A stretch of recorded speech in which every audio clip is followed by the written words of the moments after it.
rahmatullahi wa barakatuh. Wa alaikum salam wa rahmatullahi wa barakatuh. Sifa zote kamilifu ni yake Mwenyezi Mungu. Ibisingizo byose bitunganye kandi byiza bikwiriye Imana yonyine. Mwenyezi Mungu aliyeumba mbingu na ardhi. Imana yaremye ijuru n'isi, akaweka giza na nuru. Imana yashizeho urumuri n'umwijima, akaumba ubaya na uzuri. Imana irema ibyiza n'ibibi, akaumba wanawake na wanaume. Imana yaremye abagore n'abagabo, akaweka nuru na giza. Imana yashyiraho urumuri n'umwijima.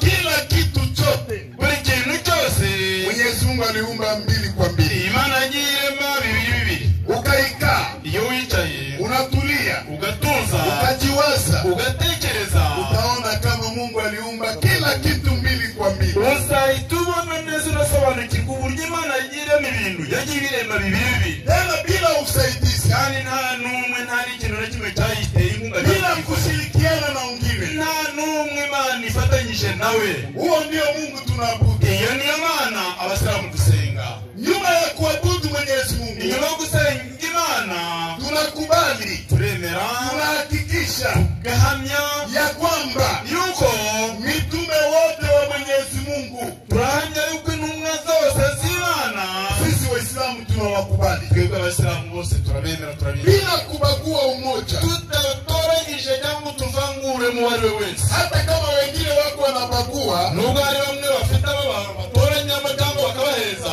lakini sisi hatubague. Twebwe Abasilamu icyo kibazo ntacyo tugira, nawe dutoranya. Kama vile Muhammad, nuko Muhammad watu wanamkataa, abantu baramwanga, wanamchukia, bakamuvuga nabi, wanamtukana, bakamutuka, lakini dini ya Uislamu haisimami.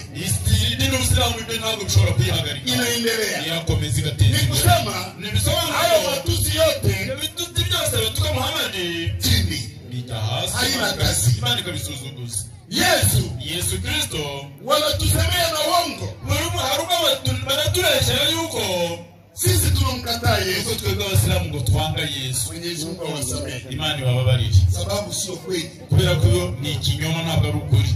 Kwenye tunafia ni nini? Ibyo abantu dupfa ni bihe, wanataka tuseme Yesu.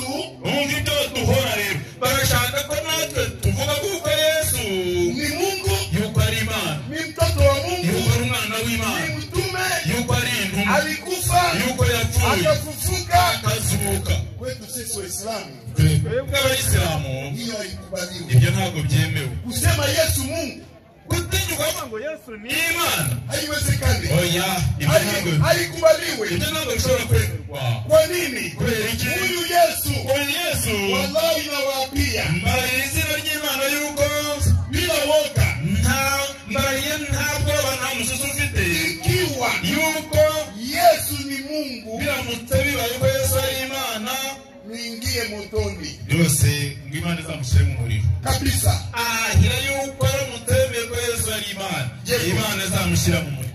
Sababu gani? Kubera iki? Yesu hakuwahi kuwa Mungu, yigeze ari Imana, haiko Mungu, nta nubwo ari Imana, na hata kuwaka Mungu, nta nubwo bishoboka yuko yazaba Imana, na hawezi kuwaza kuwa Mungu. uretse abantu babimuhimbira. Yesu ubwe ntashobora gutekereza kuba Imana. Hapo ndio shida yetu na Ukristo. Aho niho Abakristo batangira kudusebya no kudutuka ngo twemera Yesu, sababu hatuseme Yesu ni Mungu, ngo nuko tutavuga ko Yesu ari Imana. Kwa kutaka kumweka Mungu, kugira ngo bashire Imana, bamufanye Yesu kuwa Mungu, kugira ngo bafate Yesu bamuhindure Imana, wanaunda utatu takatifu. bahise bahimba ubutatu butagatifu, tu Yesu apatikane katika wale watatu, kugira ngo Yesu aboneke muri babandi batatu bahimba. Naomba kila mtu yuko hapo, ndasaba buri muntu wese uri hano, nani iko na andiko? Ese hari ufite inyandiko ndani ya Biblia, haba muri Biblia wenyewe inasema utatu utakatifu. Hari umuntu ufite inyandiko igaragaza ahantu hari ubutatu butagatifu muri Biblia? Wenyewe inasema ahantu havuga ngo Mungu Baba, ahantu havuga ngo Imana Data, Mungu Mwana, Imana Mwana, Mungu Roho Mtakatifu, Imana Mwuka Wera cyangwa Roho Mutagatifu. Nani iko nayo? Muri Biblia ahantu mubizi, waba bifite yaza hano akabitwereka. Alete azana twereka na wanipeleke wanibatize. Ati ni haboneka umuntu uzana iyo nyandiko ajya kumbatiza. Qur'ani. Reka tubaze Qur'ani 72. Qur'ani gatanu. Sikia sasa imani yetu. Mungu kuna Waislamu twemera Yesu. Kabisa. Twemera n'Imana na Muhammad. Qur'an. Yes. قاتل من الكبير. Yeko. لقد كفر الذين قالوا إن الله هو المسيح ابن مريم. ما شاء الله. هو سبارة كلمات زبتي. أبارة كلمات زبتي. Abo wanafunzi wose bati. Ababu zebati mtukuri mana ni Yesu mwene Maria. Kandi Yesu yarabuzati. Wenyewe walisema wote. Qur'ani wango abantu bose bavuga yuko Yesu mwene Maria Ni Mungu. yuko ari Imana. Wote wanakufuru. Bose barahakanye Imana ntabwo bayemera. Tena Kandi Yesu wakati alikuwa mbele ya wana wa Israeli. mu gihe yari kumwe n'Abanyayisraeli. Sikia kisi aliwajulisha. Ukuntu yababwira Endelea na andiko. Kandi Yesu yarabuzati. Yesu yarabuzati. Yemwe bana ba Israeli. Yemwe wana wa Israeli. Nimugaragire Allah. Nimugaragire Imana. Imana nyagasani wanje. Yego. Imana nyagasani wanje. Nimugaragire Allah. Nimugaragire Imana. Allah Imana nyagasani wanje. Imana. Umva Yesu. Imana nyagasani wa Yesu. Imana nyagasani wanje. Ariwe Yesu Imana nyagasani wa Yesu. Ako kantu karatoshye. Imana nyagasani wa Yesu. Yesu wabavuga ko ni Imana. Abantu bavuga Imana. Mugaragire Imana. Nyagasani wanje. Yesu yabahaye itegeko mu musenge mugaragire Imana. Nyagasani wanje. Akaba nyagasani wanyu. Mu byukuri ubangikanye Imana yoyote atakufuru umuntu wese usanga kumvira amabwiriza y'Imana akabangikanya Imana. Imana yamuzirije ijuru. Hautaingia peponi. Uzaza mu ijuru. Utakufuru Mwenyezi Mungu. Nuhakana Imana hautaingia peponi. Ntabwo ushobora kuzajya mu ijuru. Pepo itakuwa haramu kwako. Ijuru rizaba ari kiza kuri wowe. Hiyo ni Qur'ani. Hiyo ni Qur'ani. Yesu anasema Yesu anavuga mwabudu Mungu wangu. Yesu anavuga ati musenge Imana yanjye naye ni Mungu wewe. Kandi iyo Mana yanjye na niyo Mana yanyu. Unaweza kusema ni Qur'ani. Ushobora kuba muti Biblia byavuzwe muri Qur'ani gusa. Tuulize Biblia. Rero reka tubaze Biblia. Tuulize Biblia. Ese mwaba mubizi ko biri no muri Biblia birimo? Mbele muri Biblia. Mbele muri Biblia. Yohana 20:17. Yohana 20:17. Yego. Aragira ati mukurikire. Yesu arabwira ati hano ni Biblia. Yohana 20:17. Yesu arabwira ati Numareho. Yari kumwe n'umuntu. Tubisfata numureho. Yego. Kuko ntarazamuka ngo njye kwa data. Kuko narazamuka ngo njya kwa data. Ahubwo data muramuzi. Data Yesu yavuga nini? Muramuzi. Sewa Yesu. Sewa Yesu nini? Sawa. Endelea. Numareho. Kuko narazamuka ngo njye kwa data. Yego. Ahubwo njye kubwira bene data. Tulia hapo kidogo. Yesu anasema ahubwo ja kubwira bene data. Unikusema huyu Yesu afite bene. Sobanura ko Yesu afite bene se. Afite abavandimwe. Imana ya abavandimwe se. Niba Yesu ari Imana. Nimba muvuga ko Yesu ari Imana. Imana ifite abavandimwe. Ese ko Imana yagira abavandimwe bayo. Ninde azabakora? Barababeshye. Ninde azabakora? Ninde? Bene data abavandimwe b'Imana. Ninde azabakora? Niba abavandimwe b'Imana ninde wabakora? Endelea. Yuko zamute je kwa data. Sheri. Tia mstari hapo. Watu wanaweza kuzania hapo ndugu wa Yesu. Avuga ati mushiza akadomo aho ngaho abantu bashobora kwibeshya bati buriya ngo Yesu n'abavandimwe. Maliza. Yego. Yuko zamute je kwa data. Yego. Ari Yesu. Ulikumba. Yesu anavuga papa wanje. Papa wanje. Nawe. Ari Yesu. Niye papa wawe. Yego. Papa wanje. Yego. Nawe. Niwe papa wanyu. Ari Yesu. Kandi ku Mana yanjye. Umva Yesu. Ku Mana yanjye. yego ariyo mana yanyu.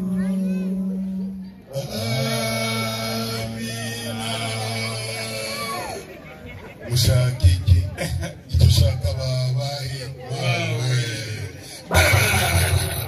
Mungu wa Yesu Imana ya Yesu ndiye Mungu wetu niyo mana yacu. Baba wa Yesu Sema Yesu ndiye baba yetu niyo papa wacu. ni wakati gani Yesu alikuwa None ko bakubeshye ni ryari Yesu yabaye Imana?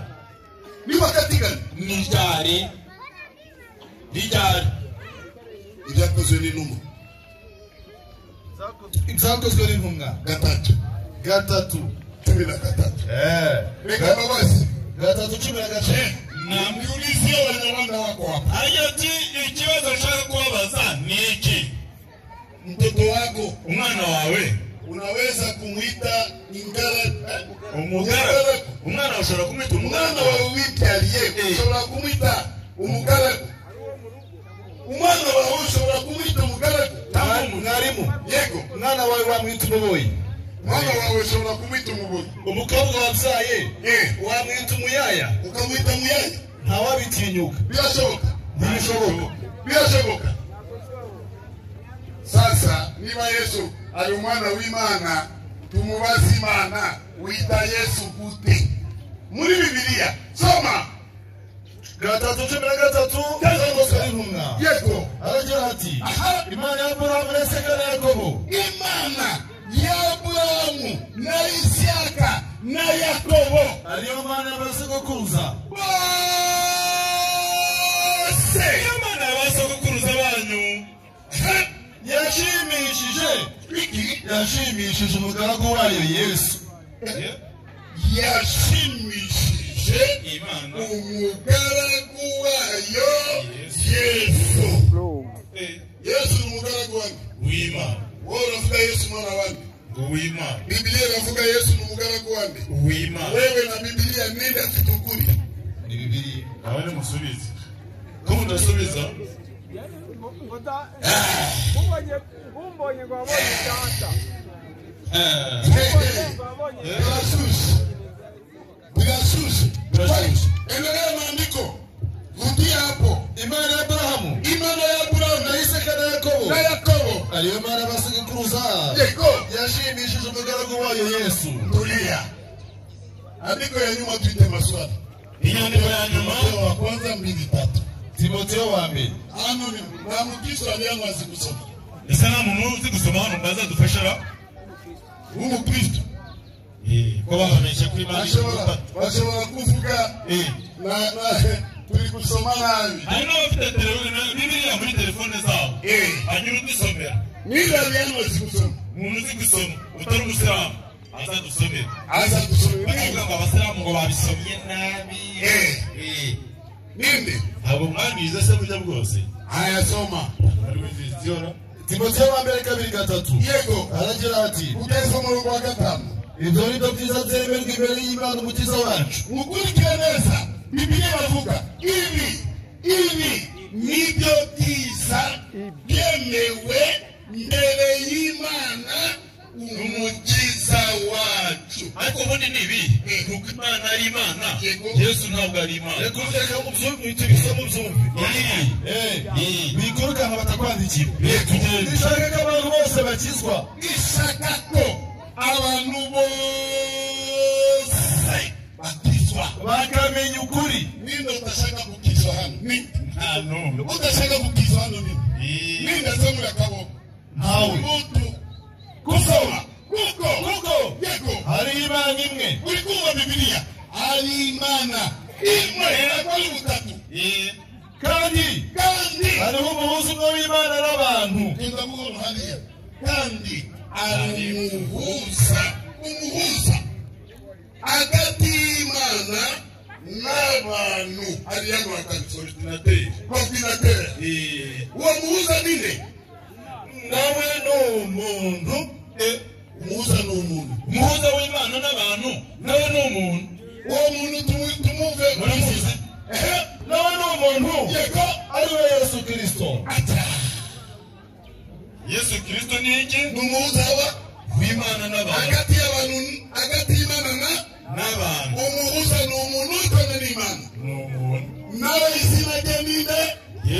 Kristo tunakamata, tunaweka.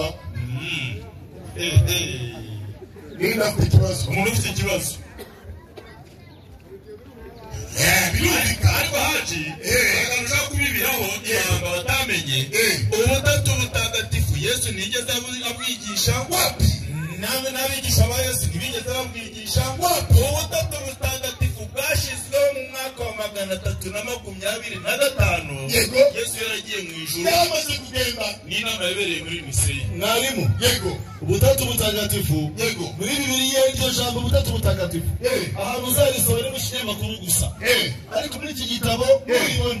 Uzaza tubatize. Kwanza mimi nataka niambie Turagira ngo mbabwire wandugu zangu wa nyumbani. abavandimwe b'Abanyarwanda, Neno ubutatu. ijambo ubutatu Tusikue kama tunasahabu Kinyarwanda. nitumere nk'abantu tutazi Ikinyarwanda, ariko Mtu atuchenge mu lugha yetu. umuntu asa n'uburiganya bwo kutubeshya mu Kinyarwanda koko. Tukamate mfano. Reka dufate urugero. Hapa ni kwangu. Hano hashobora kuba ari iwanjye aha, Naika. haramutse abaye iwanjye agasanga ndicaye. Mugore wanje agiye hano kusoko. Umugore we yagiye ku isoko, Ananiambia nitafanya dakika 5. nawe ati we ku isoko ndahamara iminota 5 gusa. Akasema nakusubiri. nta kibazo Na nagutegeka. mimi nataka kutoka. Sinange hari ahantu ushaka kujya ntutinde. Anaenda dakika 5 inaisha. Agatinda iminota 5 ikarangira. Dakika 10 inaisha. Iminota 10 igashira. 15 inaisha. Iminota 15 igashira. Akageza mu minota 25. Anaanza kujiuliza Agatangira kwibaza, kwa nini mke wangu ni ananiambia. kubera iki umugore wanjye yatinze. Nikaona mwanamke mwingine iko anapita. Ukabona umugore wundi uhahise, Namuuliza, akamubaza au ati, kunionea mke wangu hapa? akamubaza ati umugore wanjye ntawe mboneye koko. Akaniambia, Nawe akamubwira ati, namubonye namubonye bahagaze barahagaze, ubugore butatu. abonye ari ubugore butatu buhagararanye. Koko ibyo byagushimisha? Nagushimishije. Bakubwiye ngo umugore Namubonye bahagaze ubugore butatu ubugore wafatira mu rwara butatu. umuntu avuge ubugabo butatu.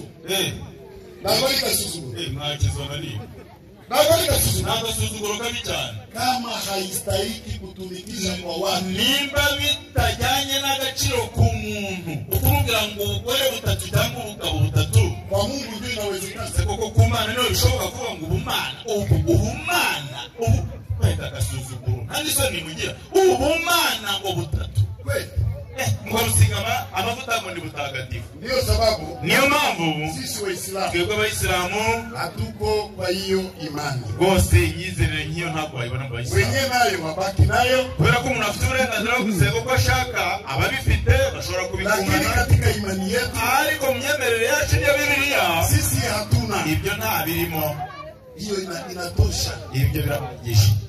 Msiseme tunamkataa Yesu Ntuzajye muvuga ngo Abayisilamu banga Yesu juu ya kusema haiko Mungu. kubera ko Abayisilamu bahakana yuko Yesu atari Imana.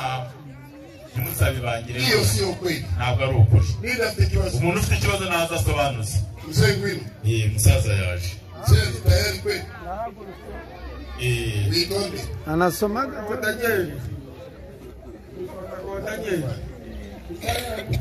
Kagabo Daniel, fata mikoro neza. Witonde. Usengerani. Yego. Ikibazo cyawe. Rasa muneko. Nabashimye. Yego. None navugaga ngo nari nzi ko mudasenga Imana, umwana w'Imana ntimumwemere. Yego. None namaze kumenya yuko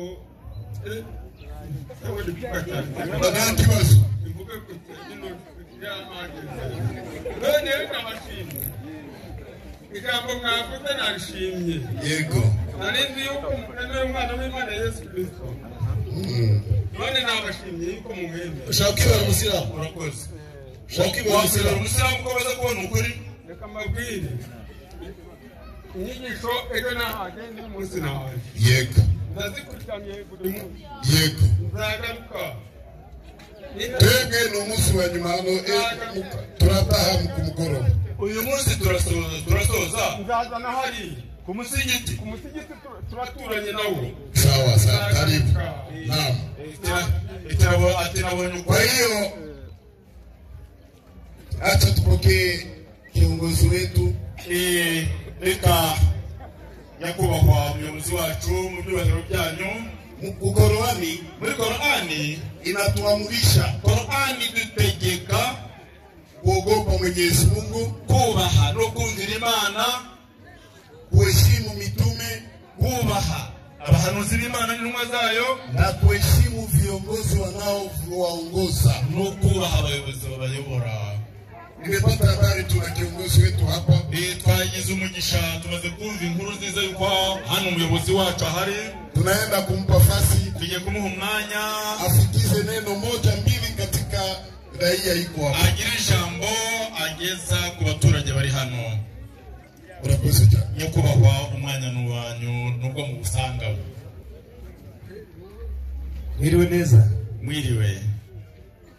Ishimire dini ya Islamu adutegura igiterane kivuga butumwa kugira ngo tuyoboke Imana.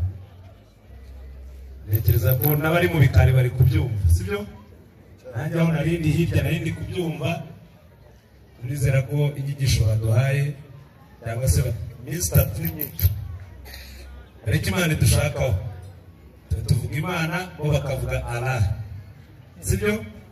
Ariko twese ni Imana. Hanyuma rero iminsi 3 n'imyinshi batwigisha, basabye ubuyobozi bw'akarere, umurenge no ku kagari baduhaye ubutumire. Nanjye nari nabemereye ko kuwa mbere nzaza muri izi nyigisho. Nizera ko twese zadufashije, sibyo?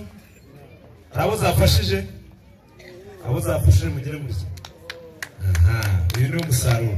Ntekereza ko rero icyo bakeneye no kugira ngo mumenye ukuri, sibyo? Hari ukuri kw'abadive, hari ukuri kw'abarokore, hari ukuri kw'abandi, twese dusengera ahantu hatandukanye, ariko icyo dukeneye nuko tumenya ukuri kuri kumwe kw'Imana. Hanyuma rero ibyo mwumva, twifuza ko abantu bose bagera aho basengera. Dufite abantu benshi badasenga, sibyo? Dufite benshi badasenga, badafite aho babarizwa. Wumva inyigisho zigufasha, ndabivuga nk'umuyobozi, wagira aho ubarizwa. Kuko dufite umuntu uri mu idini ahabwa inyigisho aho yagiye gusengera. Abayisilamu ni kuwa gatanu, abadivantisite ni kuwa gatandatu, abarokore ni ku cyumweru. Umuntu wasenze akumva ijambo ry'Imana akarikira mu bikorwa, ntashobora kujya kwiba, sibyo? Ntashobora kujya kwiba, ntashobora kugandira ubuyobozi cyangwa se kurwana no gukora urundi rugomo. Rero inyigisho zabo twebwe nk'abayobozi turazemera kubera ko zihindura abantu, zikabakura mu byaha, zikabazana ku muremyi wabo ari we Mana. Rero niyo mpamvu basaba kugira ngo abafite ibibazo mureke kubisigarana, sibyo? Ibyo wumva mu kanya nibagenda murasigara mubibaza bagenzi banyu kandi nabo wenda batigeze babyumva. Icyiza rero nuko mubibariza aha kugira ngo nutaha ufate umwanzuro. Wa gatanu tuzahurire he? Musigiti, sibyo? Nemera ko umuntu wese icyo dukeneye nuko twese dufite inzira imwe. Inzira ntabwo ari myinshi, inzira ni iz'abantu biremeye. Yewe yabwira abantu ko nize amateka, ubundi dini yari imwe, sibyo? Ibindi rero nibyo abantu bagenda bazanamo, buri wese akagira aderesi. Ariko icyo nkeneye cyane, ndasaba abantu bose badafite aho basengera, twagize umugisha wo kwakira abayisilamu, tubayoboke bari na hafi, ni naryo dini riri hafi, sibyo? Hanyuma rero ndizera ko babahaye umwanya, mbona habaje muzehe wenyine, ariko n'abandi bafite ibibazo, abasore, urubyiruko, ibiyobyabwenge. Abayisilamu bagira isuku, batangiye bahereye ku isuku. Umwigisha wa mbere nasanze aribyo ari kwigisha. Hanyuma isuku, ahantu hari umwanda, sibyo? Murabizi ko gahunda ya leta dufite iya mbere ubu ngubu turi mu bukangurambaga bw'isuku n'isuku. Hari umuyisilamu mwari bwabona afite umwanda? Baba basa neza, bambaye neza, harya bawita bone kw'ibyuma, baba bateye ipasi, bameze neza nk'uko muri abana bigisha bimeze. Rero twizere ko inyigisho baduhaye zidasigara aha muri santere. Dusabe rero n'abandi, nigeze kumva bari kuvuga ku isabato, sibyo? muri hari abantu basigaye ku bintu bivuga ngo baje kudukuraho abakirisitu. Hari abantu babatijwe n'ubundi mu badive. Rukara nawe warabatijwe, sibyo? Warabatijwe mu badive, ariko dukeneye n'abandi muze mubatizwe mu idini ya Isilamu, nubwo batabashyira mu mazi, ariko tuba abayoboke bayo kugira ngo tumenye Imana, dukurikize inzira nyayo. Turabashimira rero, mu ntizi ibiganza tubashimira abayisilamu baduteguriye igiterane cyiza. Wenda ku yindi gahunda ejo dufite inteko hano, dufite n'abashyitsi. Murakoze cyane. Arakoze cyane umuyobozi wacu rwose. Niyo mpamvu dukeneye abayobozi beza nk'aba ngaba. Yewe no muri Bibiliya hari inyandiko ihari, kamwe muvandimwe wacu agira icyongero. Murakoze cyane mwigisha. Ariko ndashaka amashi menshi akiri umuyobozi. Akiri umuyobozi rwose.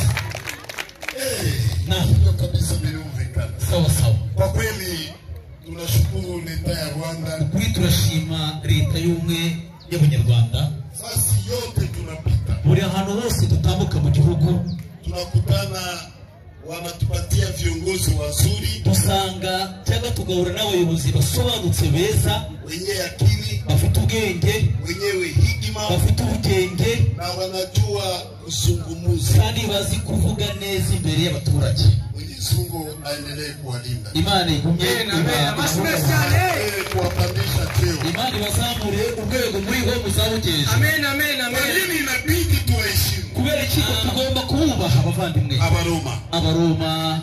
Abaroma 13:1 iyo ni Bibiliya rero.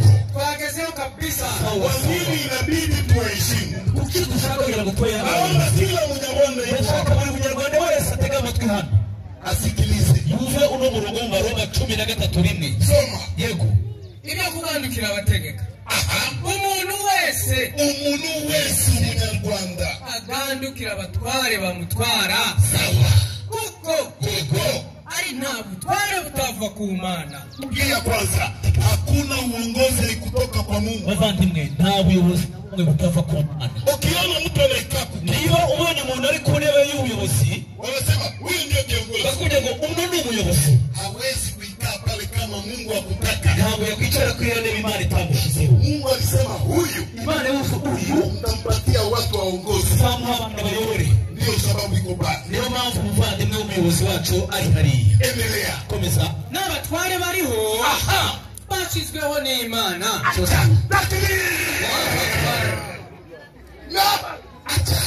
N'abatware bariho. N'abatware bariho. Yego. Bashizeho n'Imana.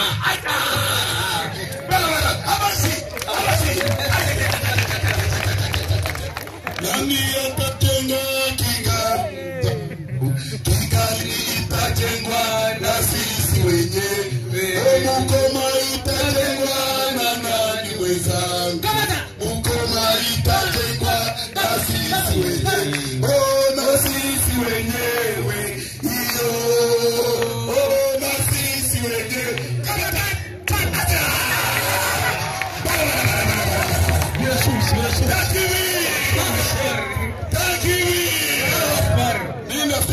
Nidufite ikibazo rero. Ngwino. Tambuka.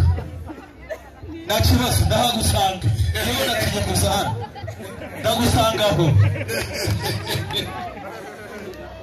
Sawa. Ivandimwe witwande. Kibazo mbasa. Witwande. Kwa uhora senga binsi. Usengerahe. Ngera muri ADP. Ikibazo cyawe. Kibazo mbasa. Yego. Inzira zitujyana mu ijuru ni zinga. Sawa. icyo ni kimwe.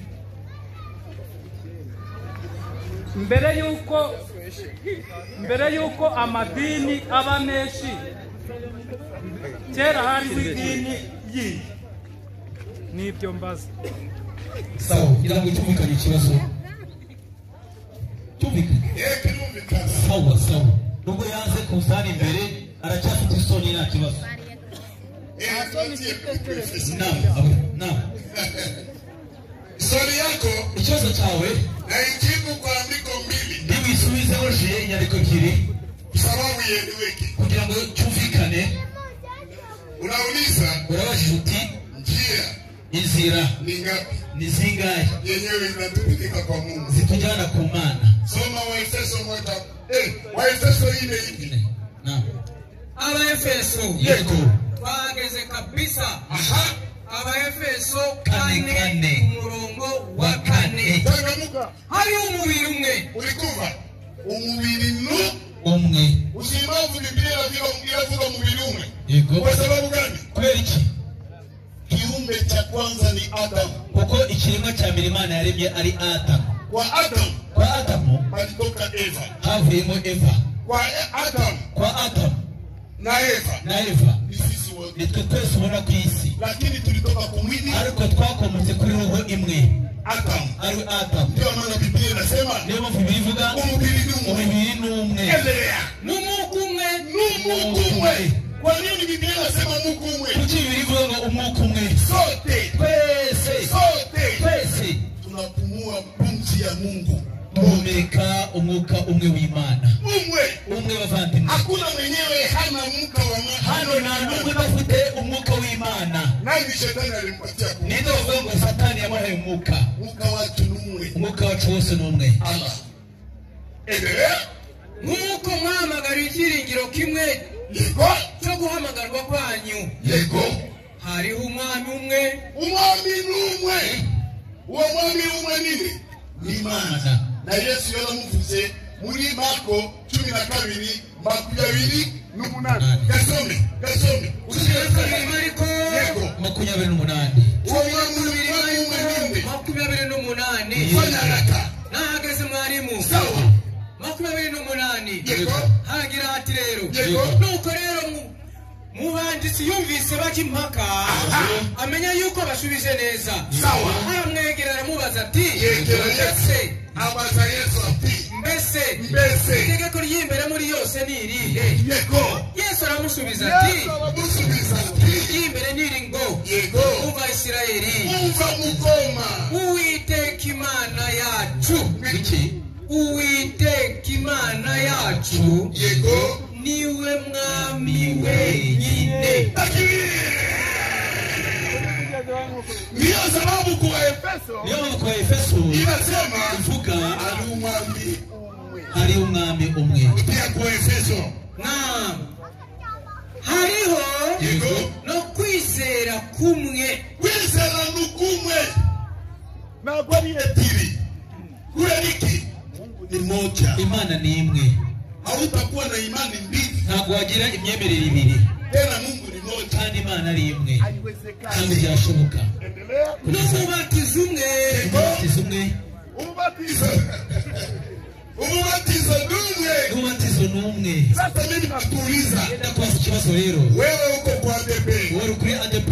Unatumikisha Biblia. Ukoresha Biblia yawe. Wakati unabatiza. Igihe wabatizwaga. Unatumbukiza mtu kwa maji. Wamfasha gusha mu mazi. Wizi na Data na la Mwana na la Roho Mtakatifu. Amina. Wewe ni ADP. Yego. Katolike anatumikisha Biblia. Akoresha Biblia nawe. Anakamata maji kumkono. Agapata mazi mu ntoki. Wizi na Data na la Mwana na la Roho Mtakatifu. Amina. Biblia inasema ubatizo n'umwe. Umwe iyimaze kuri bibiri. Kubera kiratandukanye. Wasigaye abasilamu.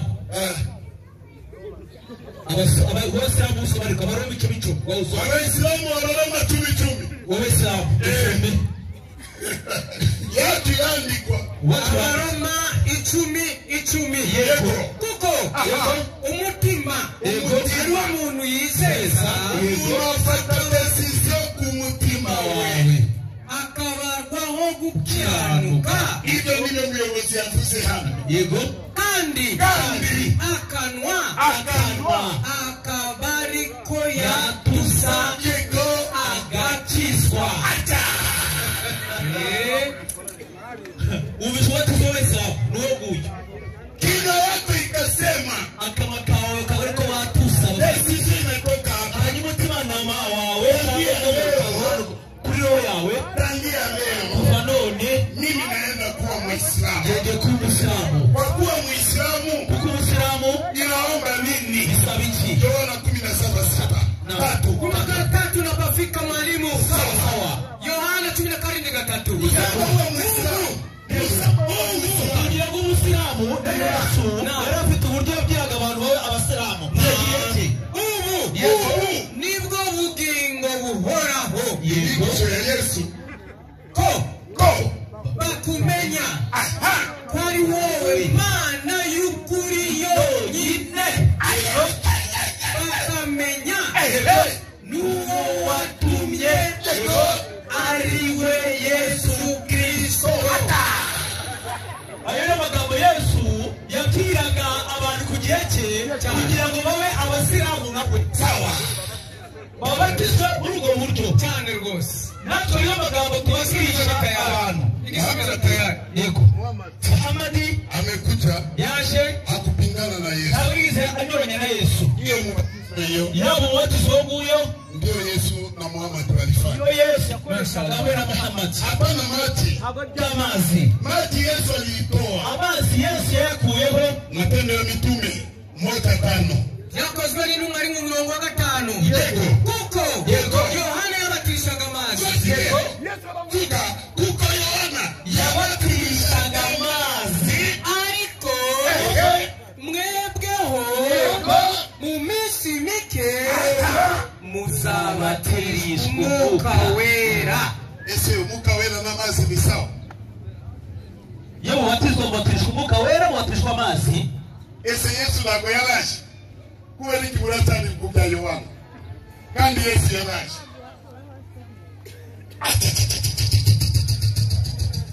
Ninde ushaka kuba umuyisilamu? ku byo tumaze gusobanura nibyo gusiraho natambuke afite ikibazo afite ikibazo ufite ikibazo tambuka nta kibazo mbwira mu mwizero n'ubusabane kabisa. twebwe iyo tumaze kwigisha ahantu dutandukanye n'abandi iyo tumaze kwigisha dutanga umwanya w'ibibazo umuntu akabaza ku mugaragaro ntabyo kujya kwihisha mu byumba rero mu muhanda Ukitaka kusikia n'umuyobozi hano yabivuze turi buve hano nituhava mutangire twaterera two hasi asiramu bariya turi ku mugaragaro ntirubaze muvandimwe witonde. izina ryawe Twakizimana Jean Paul Yego usengera he? mbarizwamo wenda Nadini ufite Ijwi. Ujya kuri mikoro neza n'ubwoba. reka turabavandimwe bawe. ugase mwasakunda icyo ushaka kuvuga Basa muri ko Yesu muvuga ari Yesu n'Imana umwami n'ubu 14:28 Yohana. Jani nyandiko. Inyandiko dusubije inyandiko. Marko. Ni Marko ari Yohana. Yohana 14:28. Tunaanzia pale 28 Yohana. Nahageze nk'ejo mwarimu. Arabaza Yesu ni Imana umwami ninde? Reka tutangire kwanza kumwereka. Kumahali ya muvandimwe na kibazo. Naam. Mwumvise uko nababwiye nti ngwino na kibazo bigenda 28. Kumahali. Soma. mzee Yesu aravuga ati Yego. ndagenda kandi Yego. nzagarukaho muri. Yesu aravuga azagaruka.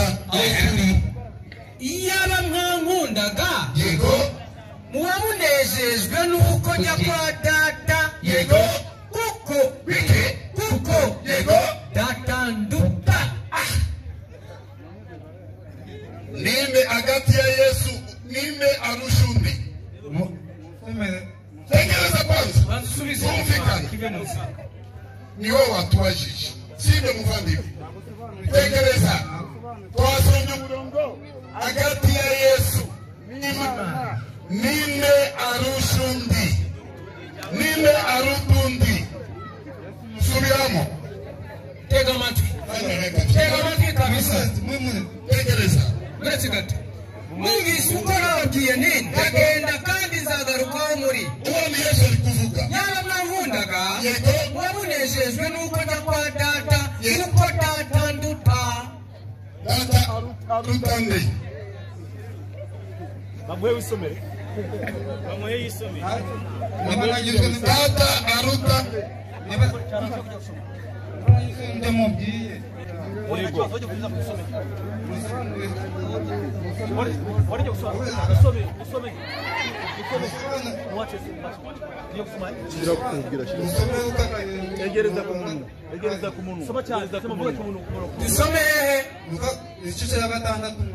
Luka 5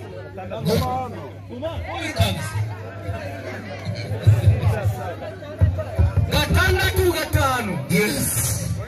Gatandatu karindwi. Abanditsi n'abafarisayo bagenza Yesu ngo barebe ko amukiza ku isabato. Naho bashakaga abona uko bamurega, ariko amenye ibyo batekereza. Abwira uwo muntu unyenyuza akaboko, haguruka uhagarare hagati mu bantu. Arahaguruka arahagarara. Nuko Yesu arababwira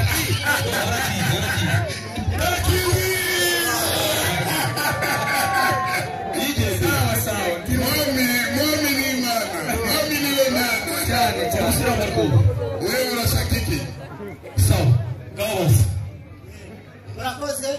Yego. Uitonde. Nipa Munyentwari Varisiti. Usingiraye. Twebwe umwate pe n'umupatikote. Yego. Ikibazo cyawe. Ikibazo cyanjye mbaza. Yego. Ye ntabwo nagura abasilamu, ntabwo nagura cyane abasilamu. Yego. Kuko nshingiye ku byanditswe. Yego. Sizi gusoma pe. Yego. Ariko Imana itanga ubwenge. Yego. Ku byanditswe. Nafashijwe numvise ijambo rivuga yuko Yego. ari Imana imwe, Yego. ariyo Imana imwe Rukundo. Yego. Shingiye ku byanditswe. Yego. Amadini menshi cyane Yego. kandamiza abantu. Yego. Hari ijambo riba muri Bibiliya ngo mbere yo gusenga banza ukunde mugenzi nk'uko wikunda. Kumva mugenzi wawe nk'uko wikunda. Nutamukunda Imana ntabwo uzabikunda. Kabisa. Shingiye ku byanditswe. Gusa abadivatiste n'andi madini basenga bahagaze. Ariko abasilamu nkurikije n'igitekerezo cya Yesu basenga bubamye. Mubikorwa.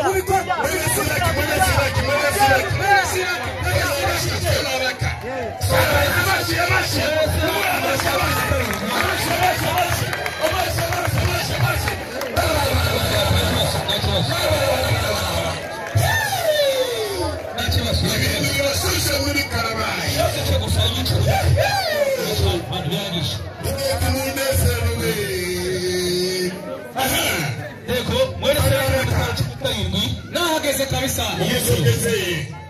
Sawa, enda hano. Kurikirana nawe kurikiza ya Biblia bikuvuga. Sawa, sisoni nyandiko usoma. Mwese kirahageze kabisa. Yego. 5:17 mwene Siraki. Yego. Nuko imbaga yose. Yego. Imbaga yose. Yego. Ikihutira gupfukama. Mufukame. Wakoziki. Bapfukamye. Komeza inyandiko. Igakoza umutwe ku butaka.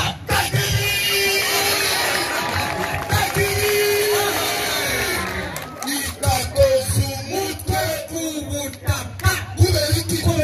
Kugira ngo isenge. Kugira ngo muze kinyarwanda kiri hariya. Kugira ngo Isenge. yego. Umutegetsi wayo. Yego. We mushobora byose. Yego. Akaba n'Imana isumba byose.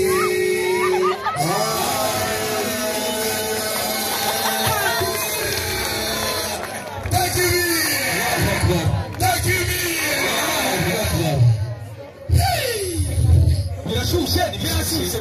Uri tayari kuba Muislamu? Icyo kugira ngo bikomere simbaga yose. Yego. Twarebye Yesu ibyo yakoraga uracyane he iyo kapariko. Nirukuye gwitana. Okuyebeye professor wa hano. Nawe ngwino hano. Mariko 12:14 umurongo waho wa 32. Yego. Profesa Yesu agiye gusenga. N'urugero n'imfasha giti. Ifatanyirizo n'inka Yesu. Yego. Yesu sengano mu mabaro hari Getsemani. Yesu n'umubabaro ari Getsemani. Ntabwo ari kuririmba. Asenga. 32. Yego. Bagera hitwa Getsemani. maze maze abwira abigishwa bati abwira abigishwa be nimuve mwicaye hano mbanze nsenge. Yesu anasema gukora iki? gusenga gusenga tatu gatatu yego ajyana Petero na Yakobo na Yohana ajyana Petero na Yakobo na Yakobo na Yohana na Yohana atangira kumirwa no guhagarika umutima cyane. Yesu atangira kumirwa no guhagarika cyane. tatu na kane yego arababwira ati abwira abigishwa be umutima wanjye ufite agahinda kenshi kenda kunyica. yego mugume hano yego mube maso yego mugume hano mube maso kabisa. komisa umurongo. Yesu yigira imbere yo hato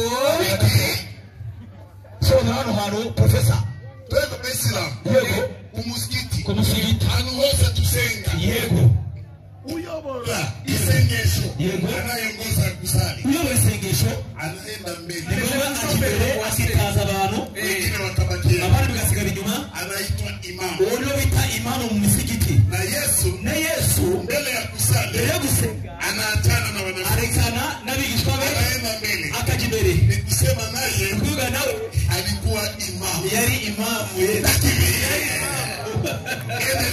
yigira imbere yo hato yubama hasi arasenga ngo niba bishoboka icyo gihe kimurenge. Yesu yasengaga yubame hasi niye dini isenga y'umuntu hasi ni bande basenga mu cy'ukuri ni bande abayisilamu vuga abayisilamu barahema bagahemura tatu haraka wa Yohana yego kwemererwa Yohana yego kabiri gatatu soma nicyo kitumenyesha yuko tumuzi niko kitumenyesha yuko tunawaisilamu nuko tuzi itonde tuzi Yesu turamuzi cyane rwose.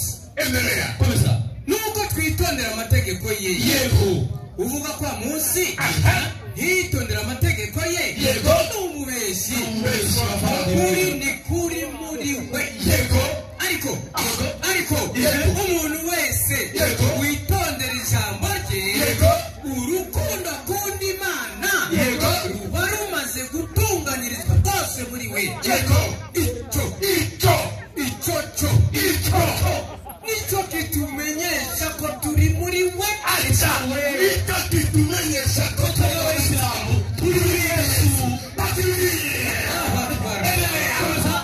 kabisa ko turi muri we kuko uvuga ko ahora muri we uvuga ko ahora muri we. abandi baravuga bahora muri Yesu barakubita imizigo ndamwumva mu mutwe ndamwumva mu gituza ndamwumva mu mugongo ndamwumva mu matako ndamwumva mu birenge